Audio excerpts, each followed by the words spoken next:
എല്ലാം ചുറ്റി നടന്ന് കണ്ടോളൂ.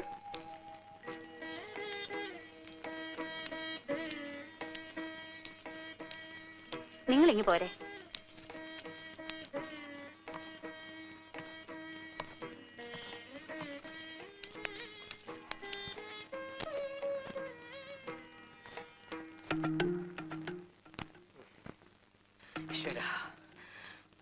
ഇനി എനിക്ക് നിന്നോട് 4 വർത്താനം പറയാനുണ്ട്. എന്റെ നാക്ക ഇറങ്ങിപ്പോയിന്ന നിന്റെ വിചാരം? അല്ല, അപ്പൊ ഏനക്കേടൊക്കെ മാറിയ? ആ, മാറി. ഇനി നീ രാവിലെ പറഞ്ഞതിന്റെ ഏനക്കേട് കൂടെ ഞാൻ നിനക്ക് മാറ്റിത്തരാം. നീ എന്താ പറഞ്ഞത്? എനിക്ക് മറുഷോക്ക് തന്നാ മതിന്നോ? മറുഷോക്ക് തരാൻ നീ ആരടാ? ഇലക്ട്രിസിറ്റിയിലെ ലൈൻമാനാ?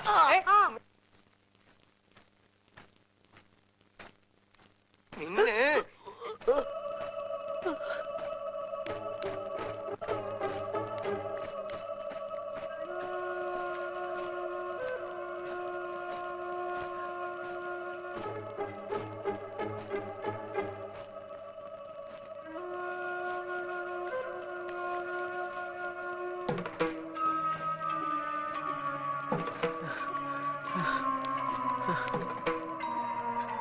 അടുക്കരുത്, അടുക്കരുത്. എന്റെ അടുത്ത് മാത്രം കളിക്കരുത്. കുത്തു, ഞാൻ കുത്തു.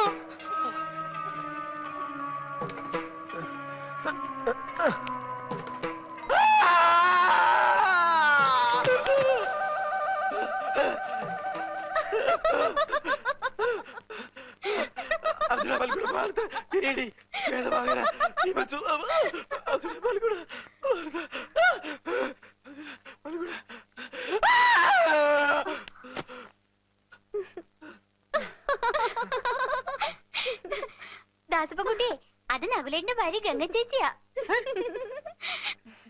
ഹലോ. ഹലോ. ഫീസും ഞാൻ പിന്നാലെ വരണ്ടോ?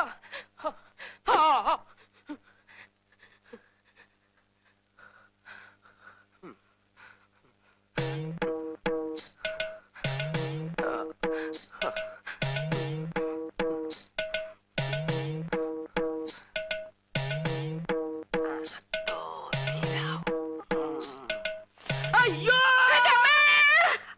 പിന്നികള് വന്ന് മനുഷ്യനെ പേടിപ്പിക്ക. എന്താ ബാസൂരെ?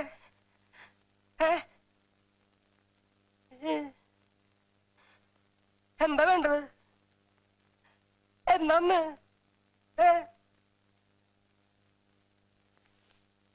അയ്യേ, എന്താ അക്രമായി കാണിക്കണേ? ആരെങ്കിലും കണ്ട മാനം പോവില്ലേ? കാര്യം ഭാര്യയും ഭർത്താവാ. ഞാൻ വീട്ടിലേക്ക് വരാന്ന്, ഞാൻ വീട്ടിലേക്ക് വരാന്ന് പറഞ്ഞില്ലേ? ദേ ഉണ്ണിത്ത വാക്ക് പറഞ്ഞ വാക്കാ. വിടുന്ന്. നിനക്ക് എന്താ ബാസുര ഇത്ര പെട്ടെന്ന് ഇങ്ങനെ തോന്നാൻ? ആരെങ്കിലും കണ്ടാ പിന്നെ നമ്മൾ രണ്ടാളും ജീവിച്ചിരുന്നിട്ട് കാര്യമില്ല കേട്ടോ. ശ്രീദേവി, ശ്രീദേവി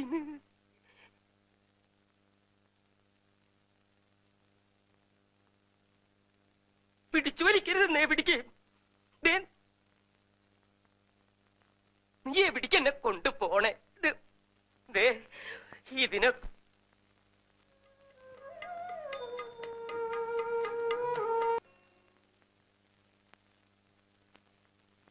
എന്തൊരു സൈലൻസാ ഇവിടെ. എത്ര നല്ല അറ്റ്മോസ്ഫിയർ. ഗംഗയ്ക്ക് ഇഷ്ടമായ? പിന്നെ ഞാൻ പ്രതീക്ഷിച്ചതിനേക്കാളും എത്ര നല്ല സ്ഥലം. കിടക്കാൻ നേരത്തൊന്ന് വിളിച്ചേക്കണേ നഗലേട്ടാ, എനിക്ക് ഉറക്കം വരുന്നു. ആയിക്കോട്ടെ.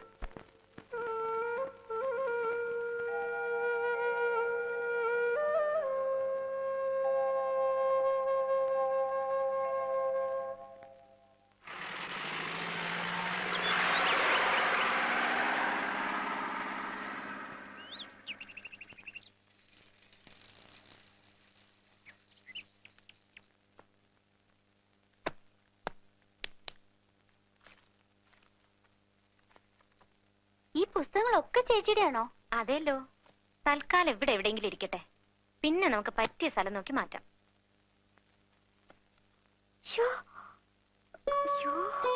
എന്താ ചേച്ചി ഇത് വായിച്ചിട്ടുണ്ടോ? എന്താ? കോളേജില് എന്നെ പഠിപ്പിക്കുന്ന സാറാ. ആര്? പി മഹാദേവനോ? ആഹാ. പിന്നെ എന്താ? ചേച്ചിക്ക് അറിയാം? ഇല്ല. ചുമ്മാ. ചേച്ചിയോട് അമ്മ എല്ലാം പറഞ്ഞു കാണും. ഇല്ലെന്നേ. എന്താ കാര്യം? അല്ലി പറഞ്ഞോളൂ. ഒന്ന് പോ ചേച്ചി.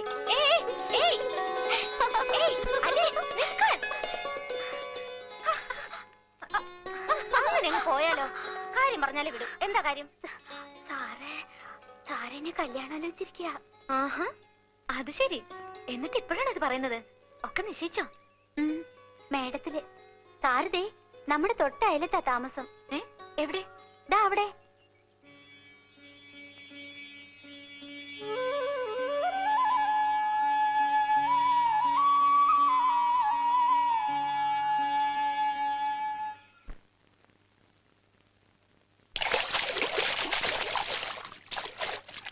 എന്റെ പുസ്തകങ്ങളൊക്കെ ഭംഗിയായിട്ടൊന്ന് അടുക്കി വെക്കാൻ പറ്റിയൊരു മുറി വേണല്ലോ അല്ലി. ഞാൻ ഇന്നലെ മുതൽ നോക്കുക. അതിനെന്താ, ഇവിടെ ഇല്ലേ ഇഷ്ടം പോലെ മുറികള്. ചേച്ചി വാ, ഞാൻ കാണിച്ചു തരാം. വെറും ഒരു മുറി പോരാ, എനിക്ക് ആ മാന്തോപ്പിലേക്ക് തുറക്കുന്ന ജനാലകളുള്ള മുറി വേണം. വാ, നമുക്കൊന്ന് നോക്കാന്നേ.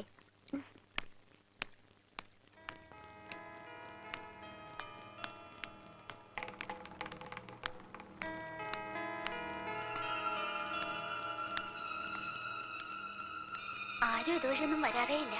ആണോ? വാ നോക്കാം.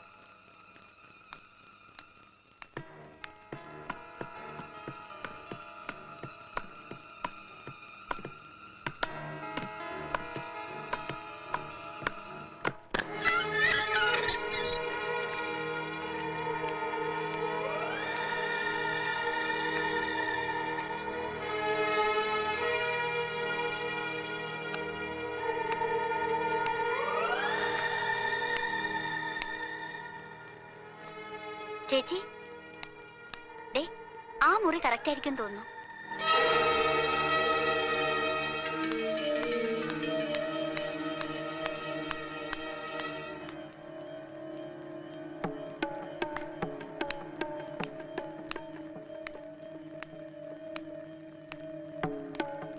ചേച്ചി, ദേ എന്തോ ജപിച്ചു കിട്ടിയിരിക്കുന്നു.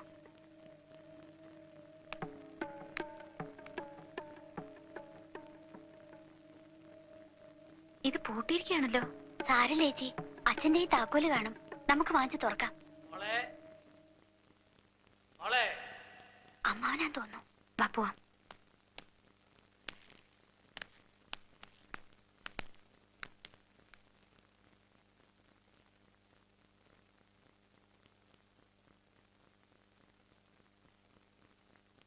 മോളിക്ക് വന്നേ.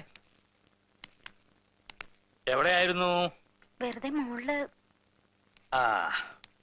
ഇതൊരു പഴയ തറവാടായതുകൊണ്ട് ഇവിടെ ചില വെച്ചാരാധനകളൊക്കെ ഉണ്ട്. ആ മുകളിലത്തെ നിലയിൽ തെക്കിനിയുടെ ഭാഗത്തേക്ക് അങ്ങനെ ഇങ്ങനെ ആരും പോകാറ് തന്നെ ഇല്ല. മന്ത്രവിധി പ്രകാരം ചിത്രപ്പൂട്ടിട്ട് പൂട്ടിയിരിക്കുന്ന മുറികളാണ് അവിടെ. ഇപ്പോഴും ആണ്ടുതോറും ദുർഗാഷ്ടമിക്ക് ചില ചടങ്ങുകളൊക്കെ നടത്തി ആ ചിത്രപ്പൂട്ടിൽ ബന്ധനത്തകിട് പൂജിച്ചു കിട്ടും. പണ്ടങ്ങോ ദുർമരണപ്പെട്ട രണ്ട് ആത്മാക്കളെ ആവാഹിച്ചിരുത്തിയിരിക്കുന്ന സ്ഥലമാണ് അത്. നിങ്ങൾ ചെറുപ്പക്കാർക്ക് ഇതൊന്നും വിശ്വാസം വന്നോളൊന്നില്ല. എന്നാലും മോള് ആ ഭാഗത്തേക്ക് പോകണ്ടെന്ന് വെച്ചേക്കണം. ഇത് പറയാനാ ഞാൻ വന്നത്. നമ്മൾ എന്തിനാ വെറുതെ ചത്തുപോയവരോട് വാശി പിടിക്കുന്നത്?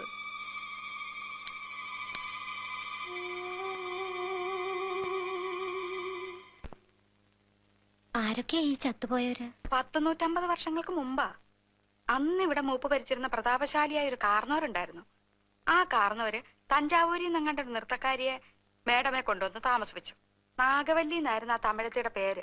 തമിഴത്തി വേറൊരാളുമായിട്ട് സ്നേഹത്തിലായിരുന്നു. രാമനാഥന്റെ പേരുള്ള ഒരു നൃത്തക്കാരനുമായിട്ട്. എന്തായാലും ഒരിക്കലും നാഗവല്ലിയെ തിരക്കി നമ്മുടെ തെക്കിനിയുടെ തൊട്ടപ്പുറത്തുള്ള വീടാ പടിപ്പുരയ്ക്കല്. എന്തിനു പറയുന്നു, കാർന്നോരെങ്ങനെയോ ഈ രഹസ്യങ്ങളൊക്കെ അറിഞ്ഞു. അന്ന് അർദ്ധരാത്രി നാഗവല്ലിയെ കാർന്നോരെ നമ്മുടെ തെക്കിനിലിട്ട് വെട്ടിക്കൊന്നുകളഞ്ഞു.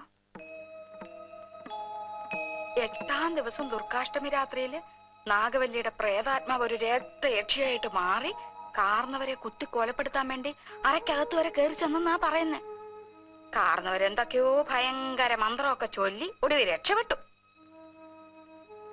അതീ പിന്നെ നാഗവല്ലിയുടെ പ്രേതാത്മാവ് തീരാപ്പകയോടെ ഈ തറവാട്ടിലൊക്കെ അലഞ്ഞടക്കാൻ തുടങ്ങി.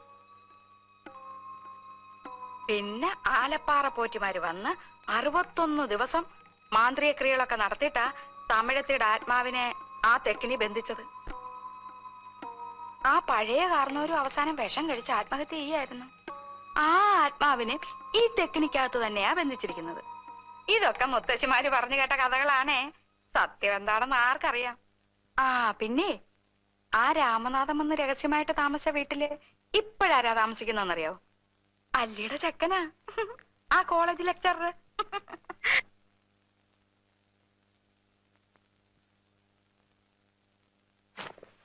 കൽക്കട്ടയിൽ വെച്ച് നകുലേട്ടന്റെ അമ്മ എന്നോട് പറയാറുണ്ട്, ഇവിടെ അമൂല്യങ്ങളായ ഒത്തിരി സാധനങ്ങളൊക്കെ കിടപ്പുണ്ടെന്ന്. ഞാൻ ഇവിടെ എല്ലാം അരിച്ചു പെറുക്കി നോക്കിയിട്ടും എന്തെങ്കിലും ഒരെണ്ണെങ്കിലും കാണണ്ടേ? എനിക്ക് തോന്നുന്നത് എല്ലാം ആ പൂട്ടിയിട്ടിരിക്കുന്ന മുറിക്കകത്ത് കാണുമെന്നാ. വിലപിടിപ്പുള്ള സാധനങ്ങൾ കളവ് പോകാതിരിക്കാൻ പണ്ടാരോ ബുദ്ധിപൂർവ്വം ഉണ്ടാക്കിയതായി പ്രേതകഥയൊക്കെ. അപ്പൊ പിന്നെ പേടിച്ചിട്ട് ആരും തുറക്കില്ലല്ലോ. എന്തായാലും എനിക്ക് ആ മുറി ഒന്ന് തുറന്നു കാണണം. എന്താ നകുലേട്ടാ, ഞാൻ തുറന്നോട്ടെ? താൻ തുറക്കടോ.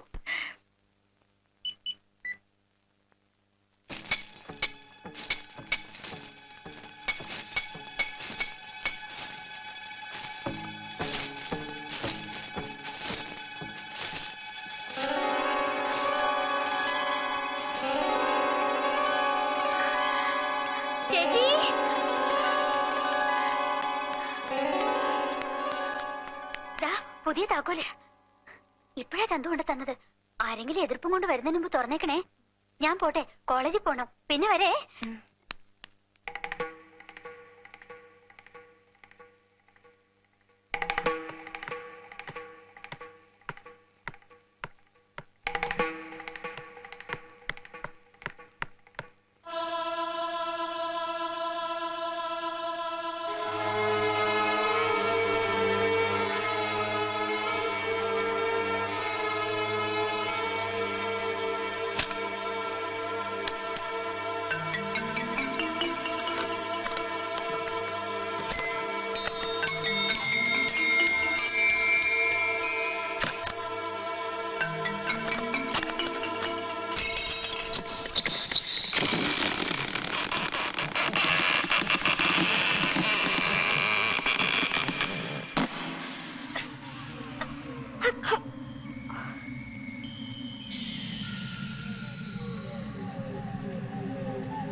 ദരിസനം ഇன்று താരായോ താരായോ താരായോ തോഹൈൻ ഏകം തീരായോ തീരായോ തീരായോ. ഗംഗേ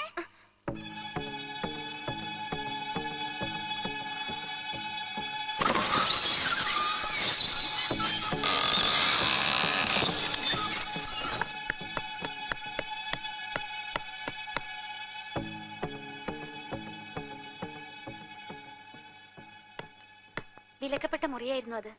തെക്കിനി പുതിയ താക്കോല് പണിയിപ്പിച്ചെന്ന് കേട്ടാ ഞാൻ ഓടി വന്നത്, തുറക്കരുതെന്ന് പറയാൻ. അപ്പോഴേക്കും അച്ഛനും ഒക്കെ ഇത്രയ്ക്ക് പറഞ്ഞ സ്ഥിതിക്ക് ഇതിപ്പോ വേണ്ടിയിരുന്നില്ല ഗംഗേ. ഇനിയിപ്പോ എന്തൊക്കെയാ വരുന്നതെന്ന്. താമസിക്കുന്ന വീട്ടിലൊരു മുറി തുറന്നു വെച്ചിട്ട് ഇത്രയ്ക്കൊക്കെ പേടിക്കുന്ന എന്തിനാന്ന് എനിക്ക് മനസ്സിലാവുന്നില്ല. ചേച്ചിക്ക് ഇതിലൊക്കെ വിശ്വാസമുണ്ടോ? എങ്ങനെ വിശ്വസിക്കാതിരിക്കുന്നത്?